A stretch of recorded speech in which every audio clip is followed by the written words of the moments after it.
Hello friends, welcome to my channel speeding Shiksha. Friends, आज की इस वीडियो में हम आरपीएससी असिस्टेंट प्रोफेसर के सेकेंड पेपर को सॉल्व करेंगे। इसके पिछले वाली वीडियो में हमने 55 क्वेश्चन तक कंप्लीट कर लिया था, तो आज की वीडियो में हम 56 क्वेश्चन से देखेंगे। तो फ्रेंड्स चलिए शुरू करते हैं।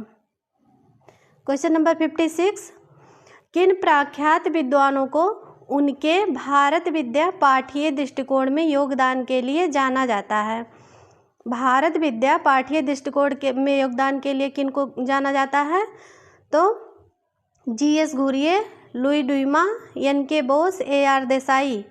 तो हमारा आंसर है ऑप्शन नंबर फर्स्ट, यानी कि जीएस घुरिये जी को जाना जाता है और लुई ड्यूमो जी को जाना जाता है।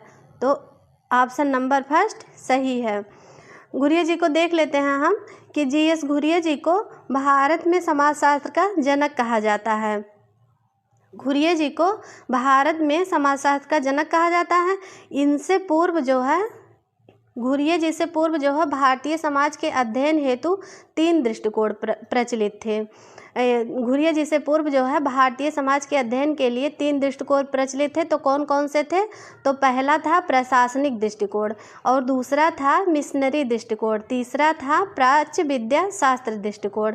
पहला प्रशासनिक दृष्टिकोण, दूसरा मिशनरी दृष्टिकोण और तीसरा प्राच्य विद्या शास्त्र दृष्टिकोण। लेकिन घुरिये जी ने इन तीनों विश्लेषणों को अस्वीकार कर दिया। क्या किया घुरिये जी ने? इन तीनों उपागम को, दृष्टिकोण को अस्वीकार कर दिया और उन्होंने अपने 3 दृष्टिकोण को अध्ययन में अपने शामिल किया। उन्होंने अपने इन तीन दृष्टिकोण को अपने अध्ययन में शामिल किया।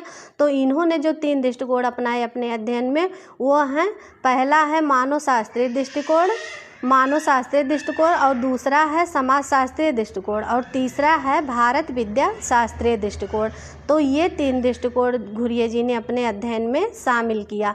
तो मानव शास्त्रीय दृष्टिकोण में इन्होंने कोली जनजाति का अध्ययन किया। क्वेश्चन बने कि कोली जनजाति का अध्ययन किस दृष्टिकोण में जीएस घुरिये जी ने किया है? तो उसका अध्ययन इन्होंने मानव शास्त्रीय दृष्टिकोण से किया है। और जो भारत विद्या शास्त्रीय दृष्टिकोण है इनका, उस दृष्टिकोण के अंतर्गत इनकी एक बुक है इंडियन साधुज। इनकी बुक है इंडियन साधुज, और गॉड्स एंड मैन ये भी इनकी बुक है, और रिलीजियंस कॉन्शियसनेस। तो ये 3 बुक है जिसमें इन्होंने भारत विद्या शास्त्रीय दृष्टिकोण को अपनाया है। तो जो इनका गॉड्स एंड मैन बुक है, उसमें इन्होंने ऋग्वेद, शिव पुराण, विष्णु पुराण और ग्रंथों को संदर्भ ग्रंथ के रूप में मानकर हिंदू धर्म के 5 प्रमुख भगवान का अध्ययन इन्होंने किया है। किसको इन्होंने संदर्भ ग्रंथ माना है? तो ऋग्वेद को माना है, शिव पुराण को माना है, विष्णु पुराण को माना है। इन ग्रंथों को अपना संदर्भ ग्रंथ के रूप में मानकर हिंदू धर्म में 5 प्रमुख भगवान का इन्होंने बताया। तो वह 5 प्रमुख भगवान हैं, सूर्य जी हैं, विष्णु जी हैं, शिव जी हैं, गणेश जी एवं देवी जी के उद्भव एवं विकास पर इन्होंने प्रकाश डाला। तो अपनी किस पुस्तक में? तो गॉड्स एंड मैन में। बाकी तीनों पुस्तकों में इन्होंने भारत विद्या शास्त्रीय दृष्टिकोण को अपनाया था। तो इंडियन साधुज में भी, गॉड्स एंड मैन में भी, और रिलीजियंस कॉन्शियसनेस, इन तीनों में भी इन्होंने भारत विद्या शास्त्रीय दृष्टिकोण को अपनाया था। और जो ये लुइस डुइमा हैं, ये फ्रांसीसी विद्वान लुइस डुइमा जो हैं, ये मार्शल मार्क्स के शिष्य थे। लुइस डुइमा जो हैं फ्रांसीसी विद्वान हैं और ये मार्शल मार्क्स के शिष्य थे। तो भारतीय समाज में जो जाति व्यवस्था के अध्ययन के लिए इनको जाना जाता है। भारतीय समाज में जो जाति व्यवस्था पाई जाती थी, तो उसके अध्ययन के लिए इनको जाना जाता है। किसको? लुइस डुइमा जी को। और इन्होंने भी अध्ययन किया, नातेदारी का अध्ययन किया दक्षिण भारत में, तो उसके लिए भी इनको जाना जाता है, जिसमें विवाह के अंतर्गत नातेदारी का अध्ययन किया है। एक क्वेश्चन इनसे बनता है कि किसने जो है भारतीय समाज को जाति समाज कहा है? किसने भारतीय समाज को जाति समाज कहा है? तो आंसर है Louis Dumont. Question number 57, GS Ghurye ji की कृतियां कौन सी हैं? जीएस घुरिये जी की इनमें से कौन कौन सी रचना है? तो tribal heritage of India, cities and civilization, culture and society, Indian sadhus. तो हमारा आंसर है ऑप्शन नंबर 4 सही है, यानी कि सिटीज एंड सिविलाइजेशन इनकी बुक है, कल्चर एंड सोसाइटी इनकी बुक है, और इंडियन साधुज इनकी बुक है। बाकी ट्राइबल हेरिटेज ऑफ इंडिया इनकी पुस्तक नहीं है। ये किसकी पुस्तक है? तो ये एस.सी. दुबे जी की पुस्तक है।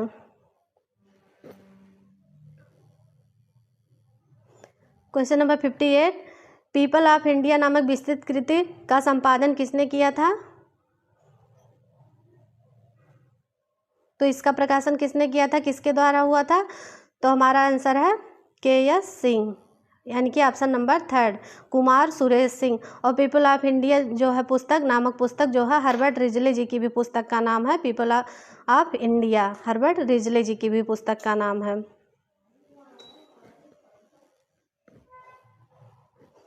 Question number 59, M.N.. श्रीनिवास को उनके कामों के लिए जाना जाता है। एम.एन. श्रीनिवास जी को उनके कौन कौन से कार्यों के लिए जाना जाता है? प्रभो जाति, ये भी उनका कॉन्सेप्ट है, यानी कि डोमिनियन कास्ट का कॉन्सेप्ट दिया है। सेकुलराइजेशन का कॉन्सेप्ट दिया है, लेकिन सभ्यताओं की तुलना और विकास का रास्ता, ये दोनों इनका नहीं है। तो हमारा आंसर सही है ऑप्शन नंबर 4, ए और बी सही है।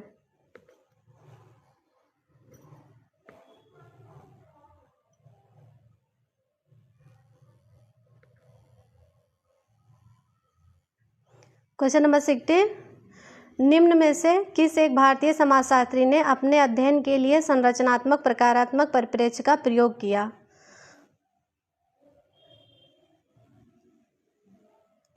कौन भारतीय विद्वान है जिन्होंने अपने अध्ययन में संरचनात्मक प्रकारात्मक परिप्रेक्ष्य का उपयोग किया है? डी.बी. मुखर्जी जी हैं, ए.आर. देसाई जी हैं, एम.एन. श्रीनिवास जी हैं या एन.के. बोस हैं? कौन है? तो हमारा आंसर है ऑप्शन नंबर 3 एम.एन. श्रीनिवास जी। ये हैं, इन्होंने संरचनात्मक प्रकारात्मक उपागम यानी कि अनुभविक दृष्टिकोण पर आधारित है। इनका जो ये संरचनात्मक प्रकारात्मक उपागम है ये अनुभविक दृष्टिकोण पर आधारित है, और इसलिए एम.एन. श्रीनिवास जी संरचनात्मक प्रकारात्मक उपागम को क्षेत्र दृष्टि कहते हैं। क्या कहते हैं? संरचनात्मक उपागम को ये क्षेत्र दृष्टि कहते हैं, यानी कि फील्ड व्यू कहते हैं। इन्होंने दो अप्रोच को अपनाया था, एक फील्ड व्यू है, एक बुक व्यू। तो क्वेश्चन इनसे ये भी बना है कि किसने जो है फील्ड व्यू और बुक व्यू में अंतर स्पष्ट किया है, तो वो हैं एम.एन. श्रीनिवास जी हैं।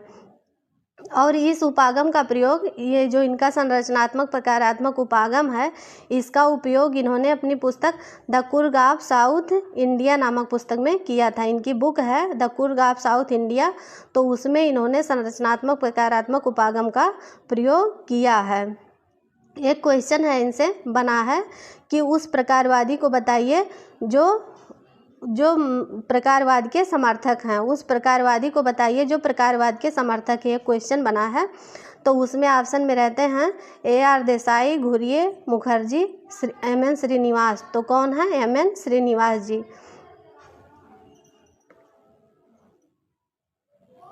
क्वेश्चन नंबर 61,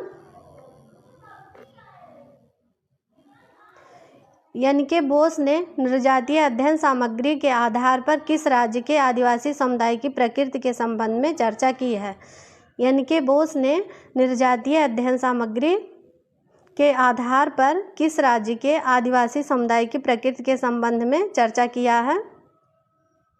यानी कि एथनोग्राफिक डाटा के संकलन के आधार पर किस जनजाति का अध्ययन किया है इन्होंने? मतलब आदिवासी समुदाय का अध्ययन किया है, लेकिन कहाँ के आदिवासी समुदाय का? तो उड़ीसा, मेघालय, राजस्थान या नागालैंड। तो इन्होंने उड़ीसा राज्य में आदिवासी समुदाय की प्रकृति के संबंध में चर्चा की थी। और कौन से आदिवासी थे? तो ज्वांग जनजाति का अध्ययन किया था। एन.के. बोस की गणना जो है, एन.के. बोस की गणना भारत के अग्रणी मानव शास्त्रियों में की जाती है। भारत में जो है एन.के. बोस जी की गणना अग्रणी मानव शास्त्रियों में की जाती है। इन्होंने सभ्यता एवं संस्कृति के रूप में भारतीय सभ्यता की परिवर्तनशील प्रकृति को उजागर किया है। इन्होंने सभ्यता एवं संस्कृति के रूप में भारतीय सभ्यता की परिवर्तनशील प्रकृति को उजागर किया है। और इन्होंने उड़ीसा में 1927 में उड़ीसा के ज्वांगों के बीच अपना काम शुरू किया था। कहाँ किया था? तो उड़ीसा राज्य में 1927 में जुआंग जनजाति के बीच अपना काम इन्होंने शुरू किया था। और वहाँ पर उन जनजातियों में जो पाई जाने वाली गरीबी थी, बीमारी, भुखमरी जो भी था, तो वहाँ पर उसके अध्ययन के द्वारा इन्होंने उनके जीवन और गतिविधियों का पता लगाया था।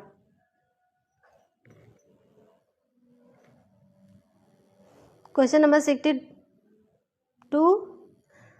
ट्राइबल लाइफ इन इंडिया पुस्तक के लेखक कौन हैं? ट्राइबल लाइफ इन इंडिया पुस्तक के लेखक कौन हैं? एन.के. बोस हैं, के.एस. सिंह हैं, एस.एल. दोशी हैं या एम.एन. श्रीनिवास जी हैं? तो कौन है? हमारा आंसर है option number first, NK. Bose. Tribal life in India पुस्तक के लेखक एन.के. बोस जी हैं। और दो पुस्तक हैं तो वो दोनों काफ़ी कंफ्यूज करती हैं। तो एक है कि tribal movement in India, tribal movement in India, तो ये किसकी पुस्तक है? ये के.एस. सिंह की पुस्तक है। जो यहाँ पर कुमार सुरेश सिंह है, तो ये जो है ट्राइबल मूवमेंट इन इंडिया जो है ये के.एस. सिंह की है। और एक बुक है tribal situation in India, tribal situation in India, ये भी कुमार सुरेश की बुक है। तो ट्राइबल लाइफ इन इंडिया और ये दोनों बुक है आपस में काफ़ी कन्फ्यूजन क्रिएट करते हैं, तो इसलिए आप तीनों बुकों को एक साथ लिख लीजिए कि ट्राइबल लाइफ इन इंडिया ये एन.के. बोस जी की है, tribal life in India NK. Bose ji की है, और tribal movement in India Kumar Suresh Singh ji की है, और ट्राइबल सिचुएशन इन इंडिया ये भी कुमार सुरेश जी की बुक है।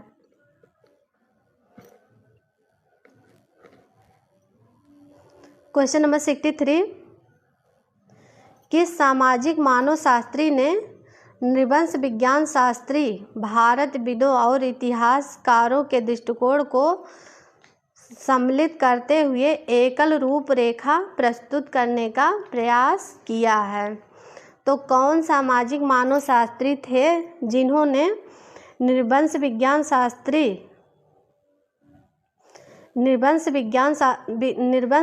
शास्त्री, भारतविदों और इतिहासकारों के दृष्टिकोण को सम्मिलित करते हुए एकल रूपरेखा प्रस्तुत करने का प्रयास किया है? तो ऑप्शन है AR. Desai, Andre Beteille, NK. Bose, David Hardiman. तो हमारा आंसर है ऑप्शन नंबर थर्ड, यानी कि एन.के. बोस जी। इन्होंने जो है नृवंश विज्ञान, भारतविद और इतिहासकारों के दृष्टिकोण को तीनों को सम्मिलित करके एकल रूपरेखा प्रस्तुत करने का इन्होंने प्रयास किया है। एन.के. बोस जी इस एक ही एग्जाम में देखिए एन.के. बोस जी से कितने क्वेश्चन बने हैं, तो ये काफ़ी इम्पॉर्टेंट हो जाते हैं। एन.के. बोस जी काफ़ी इम्पॉर्टेंट हो जाते हैं क्योंकि एक ही प्रश्न पत्र में इनसे 3-4 क्वेश्चन आ चुके हैं। तो जो एन.के. बोस हैं इनसे एक क्वेश्चन बनता है कि कौन ऐसे भारतीय समाज के विद्वान हैं जिन्होंने कि एथनोग्राफी और इंडोलॉजी को एक साथ लाने की आवश्यकता पर बल दिया? कौन भारतीय समाज के अध्ययन में एथनोग्राफिक और इंडोलॉजी को एक साथ लाने की आवश्यकता पर बल दिया? तो कौन है? एन.के. बोस जी हैं। इनसे संबंधित कुछ और मेन फैक्ट जान लेते हैं कि एन.के. बोस के शोध प्रबंध, क्वेश्चन बने कि एन.के. बोस के शोध प्रबंध यानी थीसिस का शीर्षक क्या था? किस शीर्षक से इन्होंने अपना शोध प्रबंध कार्य को किया था? तो वो इनका शीर्षक था भारत में भारत में बसंत उत्सव। तो उस पे इन्होंने इस शीर्षक से इन्होंने अपना थीसिस का कार्य, शोध प्रबंध का कार्य किया था। और इन्होंने जो है सोल ऑफ संस्कृति सिद्धांत का उपयोग इन्होंने दिया था। सोल ऑफ संस्कृति का सिद्धांत दिया था, तो उसका उपयोग इन्होंने अपनी किस पुस्तक में किया? क्वेश्चन बने कि सोल ऑफ संस्कृति सिद्धांत का उपयोग एन.के. बोस ने अपनी किस पुस्तक में किया था? तो उसको इन्होंने प्रयोग कल्चरल एंथ्रोपोलॉजी, जो कि 1961 में लिखी गई थी, तो उसमें इन्होंने उसका उपयोग किया था। सोल ऑफ संस्कृति सिद्धांत का उपयोग जो है इन्होंने अपनी पुस्तक कल्चरल एंथ्रोपोलॉजी में किया था। और क्वेश्चन बने कि ये किसके कार्यपरक दृष्टिकोण से प्रभावित थे? ये किसके कार्यपरक दृष्टिकोण से प्रभावित थे? तो ये मालिनोव्स्की के कार्यपरक दृष्टिकोण से प्रभावित थे।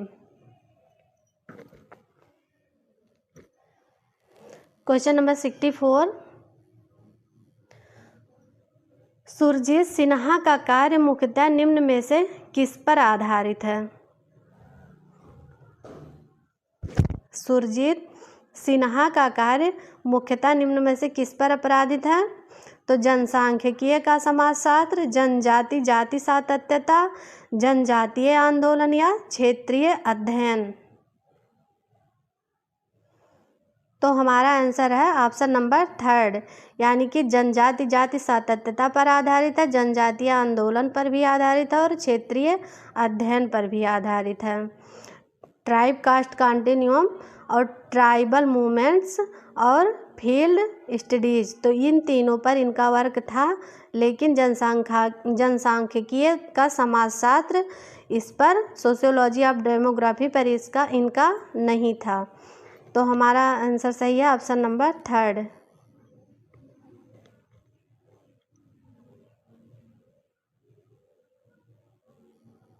क्वेश्चन नंबर 65,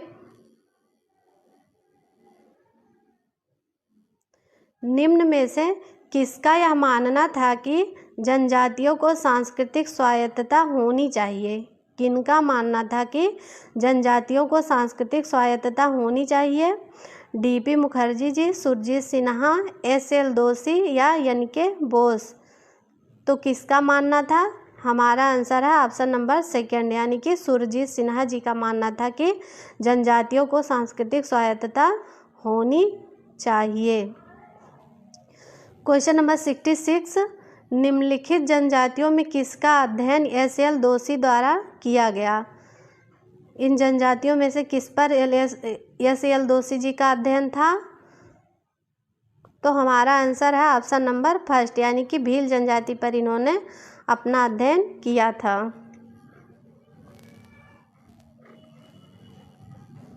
क्वेश्चन नंबर 67, कौन सा परिप्रेक्ष्य इस मान्यता पर आधारित है कि भारतीय समाज अद्वितीय है और भारतीय सामाजिक संस्थाओं को मूल कृतियों के द्वारा बेहतर समझा जा सकता है?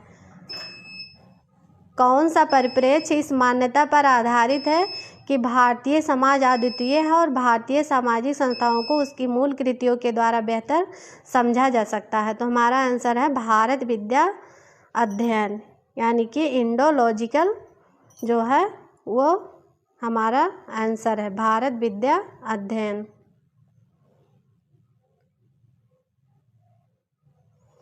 क्वेश्चन नंबर 68,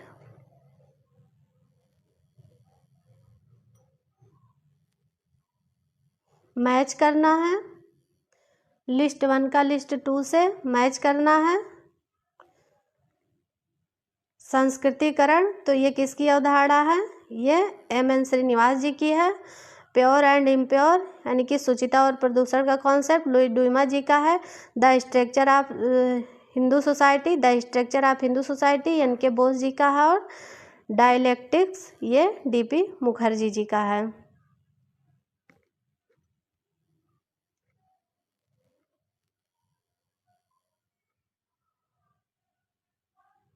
ऑप्शन नंबर 2 सही है। क्वेश्चन नंबर 69, लुई ड्यूमो चिंतन के किस संप्रदाय से हैं? लुई ड्यूमो चिंतन के किस संप्रदाय से हैं? तो भारत विद्या से संबंधित संप्रदाय से ये संबंधित हैं।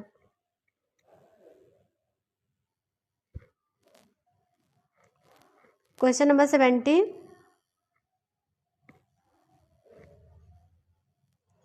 भारत विद्या परिप्रेक्ष्य निम्नलिखित में से किसे सम्मिलित नहीं करता है? भारत विद्या परिप्रेक्ष्य निम्नलिखित में से किसे सम्मिलित नहीं करता है?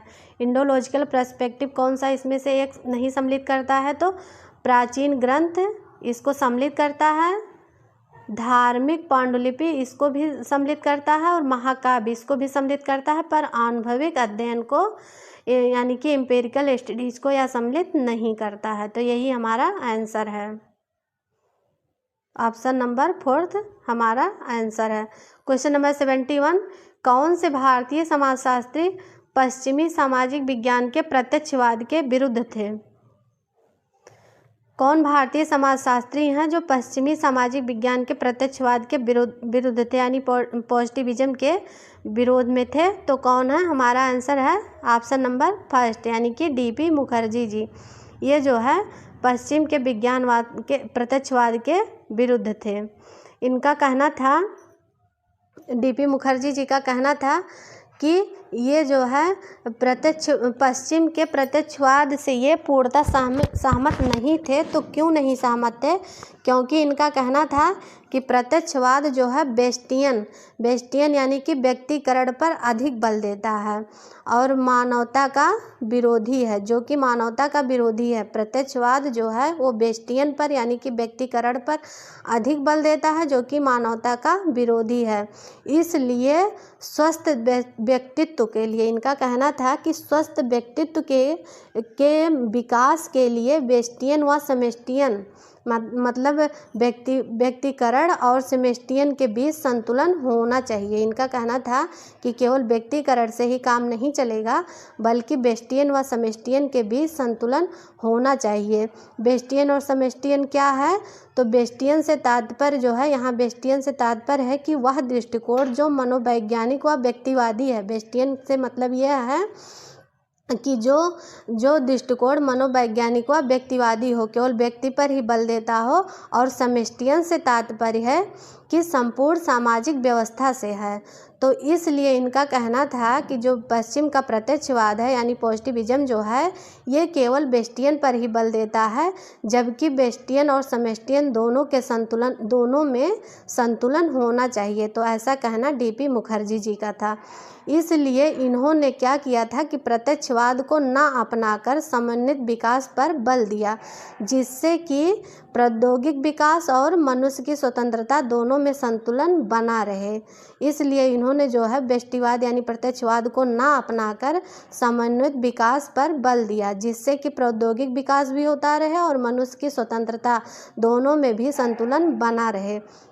और ये जो है ये पार्सन्स के कर्ता परिस्थिति के विचार से भी असहमत थे। क्वेश्चन बने कि कौन भारतीय समाजशास्त्री थे जो पार्सन्स के कर्ता परिस्थिति के विचार से असहमत थे? तो वो थे डीपी मुखर्जी जी। क्यों असहमत थे? क्योंकि वह व्यक्तिवाद पर बल देता था। तो इसीलिए जो है पार्सन्स के कर्ता एवं परिस्थिति के विचार से भी ये असहमत थे। क्वेश्चन नंबर 72, कौन से भारतीय समाजशास्त्री अपने आप को मार्क्सवादी के स्थान पर मार्क्सशास्त्री कहलाना पसंद करते थे?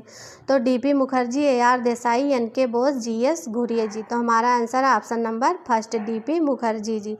ये जो है अपने आप को मार्क्सवादी नहीं कहलाना पसंद करते थे, बल्कि मार्क्सशास्त्री कहलाना ज़्यादा पसंद करते थे। क्वेश्चन नंबर 73,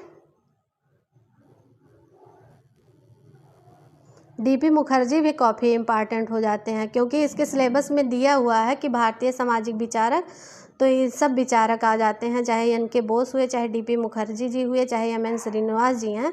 तो ये सारे थिंकर इम्पॉर्टेंट हो जाते हैं, क्योंकि इसे एक प्रैक्टिस सेट को देखने से ही पता चलता है कि एक ही एग्ज़ाम में एक ही थिंकर से 3 क्वेश्चन बने हुए हैं। तो इसलिए ये भारतीय थिंकर ज़्यादा महत्वपूर्ण हो जाते हैं, सारे थिंकर्स। क्वेश्चन नंबर 73, कौन भारतीय मलिन बस्तियों में सामाजिक सांस्कृतिक उपाधिता के प्रस्तावक हैं? भारतीय मलिन बस्तियों में सामाजिक सांस्कृतिक उपाधिता के प्रस्तावक हैं कौन है? तो हमारा आंसर है option number first, Victor S D'Souza. कौन है? Victor S D'Souza.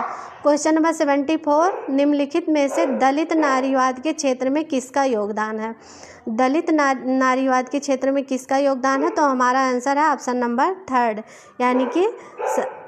यानी कि शर्मिला रेगे जी।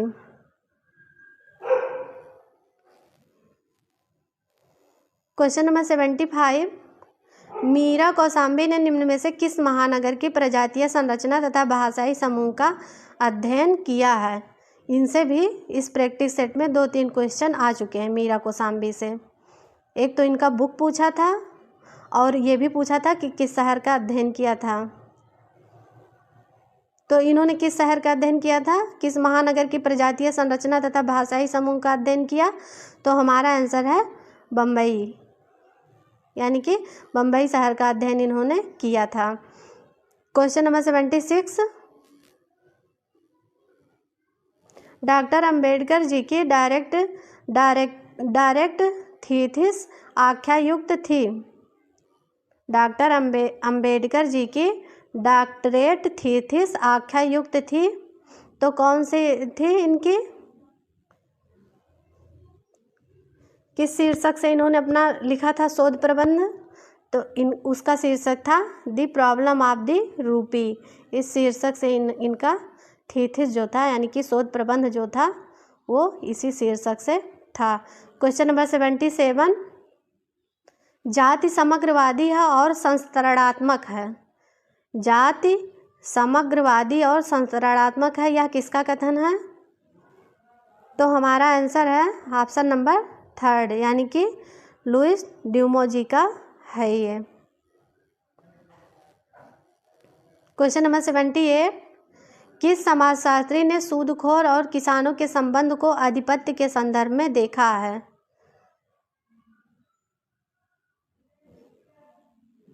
आधिपत्य यानी कि हेजीमनी के संदर्भ में किसने देखा है, इसको SC. Dubey ji, DP. Mukherjee, NK. Bose या डेविड हार्डीमैन, तो हमारा ऑप्शन नंबर 4 सही है, डेविड हार्डीमैन। यहाँ पे हेजीमनी दिया गया है लेकिन इसको सबअल्टर्न या उपाश्रित परिप्रेक्ष्य भी कहते हैं। इन्होंने डेविड हार्डीमैन ने उपाश्रित परिप्रेक्ष्य यानी कि सबअल्टर्न परिप्रेक्ष्य का भी इन्होंने उपयोग किया है अपने अध्ययन में। लेकिन यहाँ दिया है कि सूदखोर और किसानों के संबंध को आधिपत्य के संदर्भ में देखा, यानी कि जो सूदखोर थे और किसान के जो संबंध थे उसको इन्होंने हेजीमनी के प्रोस्पेक्ट में देखा है। तो कौन थे ये, डेविड हार्डीमैन थे। इनकी फीडिंग ऑफ द बनिया पुस्तक है, उसी में इसका इन्होंने विस्तृत अध्ययन किया है। क्वेश्चन नंबर 79, समीरपेट गांव के अध्ययन के लिए एस.सी. दुबे ने किस अध्ययन पद्धति का चुनाव किया है। समीरपेट गांव का जो अध्ययन किया था एस.सी. दुबे जी ने, तो उसमें किस अप्रोच को इन्होंने अपनाया था, कौन से मेथड का प्रयोग किया था इन्होंने, तो हमारा आंसर है संरचनात्मक प्रकार्यात्मक यानी कि स्ट्रक्चरल फंक्शनल अप्रोच को इन्होंने मेथड को इन्होंने अपनाया था। ये समीरपेट कहाँ पर है, किस राज्य में है, तो ये आंध्र प्रदेश में है। कहाँ पे है समीरपेट, तो आंध्र प्रदेश में है।